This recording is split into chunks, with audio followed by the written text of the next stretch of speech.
चुनाव को अब 1 साल के लगभग दिन बचे हैं। उत्तर प्रदेश का चुनाव 1 साल के अंदर या 1 साल का आसपास समय बचा है सरकार के पास। और अब तक अभी हम लोगों ने जो बजट देखे हैं उत्तर प्रदेश सरकार के, 9 बजट देख चुके हैं। आखिरी बजट आना है जो अब आ जाएगा आने वाले समय में। दिल्ली की सरकार तीसरी बार चल रही है। हाल ही में हमें और आपको देखने को मिला कि एक ऐसा कानून जीएसटी जब लागू किया गया था तो ये बात कही गई थी कि व्यापार बढ़ेगा।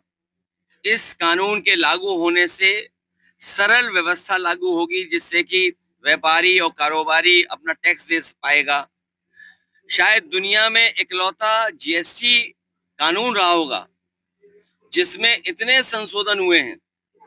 और इतने संशोधन होने के बाद भी आज फिर सरकार को संशोधन करना पड़ा और ये स्वीकार करना पड़ा कि हमें गरीबों को राहत पहुंचाने के लिए कानून में बदलाव लाना पड़ेगा।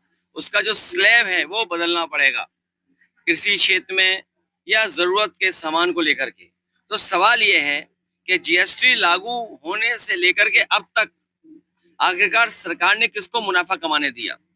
ये कौन लोग थे जो मुनाफा बेवजह कमा रहे थे? और याद रखना, कानून के और स्लैब के कम हो जाने से ये जो मुनाफा कमाने की जो आदत पड़ गई है वो मुनाफा कम नहीं होगा, महंगाई कम नहीं होगी।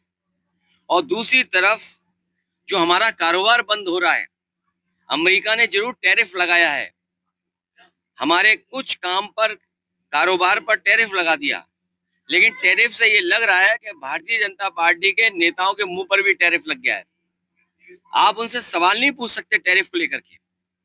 हमारे भदोही का कारपेट, मुरादाबाद का ब्रास का एक्सपोर्ट, मेरठ का, सहारनपुर का, फिरोजाबाद का, तमाम जो एक्सपोर्ट होते थे अब पाबंदी लगने के बाद उनका नुकसान होना शुरू हो गया। उनका नुकसान होगा, कारीगर जो जुड़े उनका नुकसान होगा, अंततोगत्वा हमारी अर्थव्यवस्था का नुकसान होने जा रहा है। अमेरिका अगर अपनी अर्थव्यवस्था को बचा रहा है या अपनी अर्थव्यवस्था को मजबूत कर रहा है तो हमें भी ये सोचना चाहिए कि हम अपनी अर्थव्यवस्था को कैसे बेहतर करें। उसके लिए हमें फैसला लेना चाहिए। मेक इन इंडिया बर्बाद हो गया। स्वदेशी का नारा केवल मुंह से है, मन से नहीं है। ये बीजेपी के लोग स्वदेशी मुंह से हैं और मन से विदेशी हैं।